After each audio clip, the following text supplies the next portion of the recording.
Brooksaw Antiques here. Today we have this 1965 Olivetti Lettera 32 vintage portable typewriter. I'm going to show you how to use the functions and make sure they all work. Made in Italy, arguably the best typewriter of all time. This compares with the Hermes 3000 and the Olympia, the good Olympias, SM8 and 9, SM3 and 4. I think some people will vote this as the better one of all together, but I would probably put the Hermes 3000 above this and make this number 2. This is the paper support arm that flips up from the back, and the margins are located behind that. I'm going to put the left one on 0 and the right one on 75 or so. That's about the length of a page. And the paper support arm just has a little notch here that you push down and it flips up. Okay. It's got a paper build with 2 rollers that are adjustable and a scale.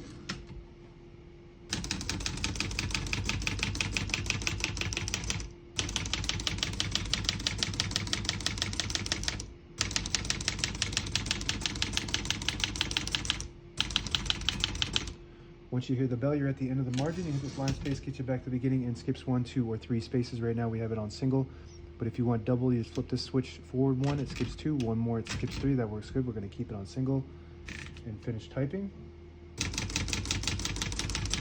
As you can see, all the keys type nice and none of them skip or stick. I'll type a sentence on the next line.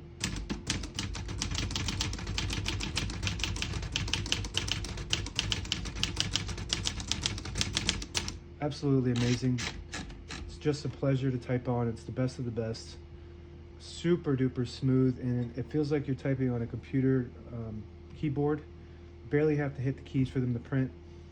The only difference between, well, there's a lot of differences between this and the Hermes 3000. The Hermes 3000 is just more of a fancy typewriter. It's got all the bells and whistles, and it's considered the Bentley of typewriters. So this is a lot more compact and small.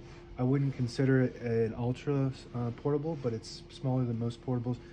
And it's futuristic as hell. It's made in '65, which was, 60 years ago. And it feels like they just made this today with all the cutting edge technology. To pull the page out easy, there's a switch on the right side. Flip it forward and it unlocks the rollers underneath the platen, allowing you to pull the page out easier, load thicker paper like carbon copy or cardstock. Make sure you flip that back before you load the next page or else it won't load correctly. Another comparison with the 32 is the 22, which was the original of this. And that was an amazing typewriter that won several awards. And then this came out about 10 years later, and it's an upgrade of that one. It's almost exactly the same, minor differences. And there's all kinds of differences, different models that are almost exactly the same as this, but has like a different shell. Like the Lettera 31 has a hard plastic shell. There's a Ventura that's got exactly the same parts except for it's got a plastic shell. And the 31 doesn't have the tab function. We'll go ahead and go on to that. Okay. So a shift on each side, a shift lock on the left. To clear that, hit the shift button again. A backspace on the top right. That works good.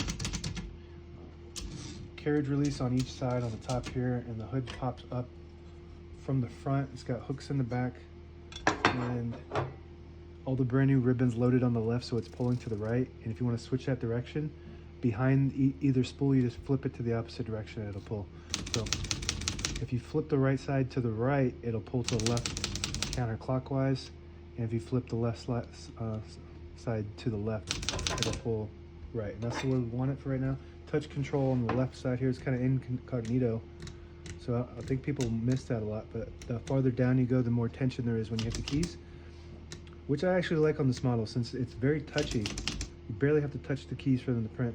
So having it on high tension is actually a good thing, and they respond faster. You do have to hit them a little harder. When you have it on low, you don't have to hit the keys as hard for them to print, but they don't respond as fast.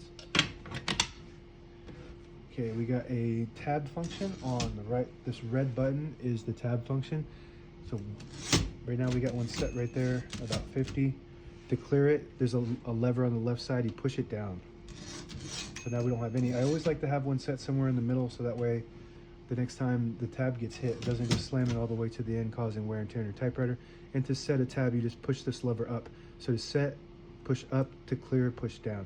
We're going to keep one there, and you can set as many tabs as you want on this model. color selector switch on the right side. When you have it on top, it prints the top portion of the ribbon. When you have it in the middle, it prints no ink at all, just leaves a stencil for copying purposes. When you have it all the way down, it prints the bottom portion of the ribbon. So when you have, right now we got a solid black ribbon, but a lot of ribbons come with black on top and red on the bottom, and that would print the red ink on the bottom. And a fun fact is you could double use the black ribbon just by going to red after you print all of the top ribbon. And that's all on the keyboard. On the right side is carriage release, and this is the carriage lock. So if you push that down and put the carriage in the middle, it'll lock the carriage, and to unlock it you just lift it up like that. Works good. And that bell, you can kind of adjust it if you have one of these and the bell's not dinging loud enough. You just got to kind of get in there and bend that a little bit and play with it. It's not that loud, but it's good. I like a low sounding bell. Very smooth. Like I said, this is about as smooth as it gets when it comes to typewriters. And those other typewriters that I mentioned in the beginning are the only ones that really compare with this. If you move the line space indicator all the way back, it'll disable the spacing. There's a 0 there, so you can get to an exact spot on the page. You push it to the 1.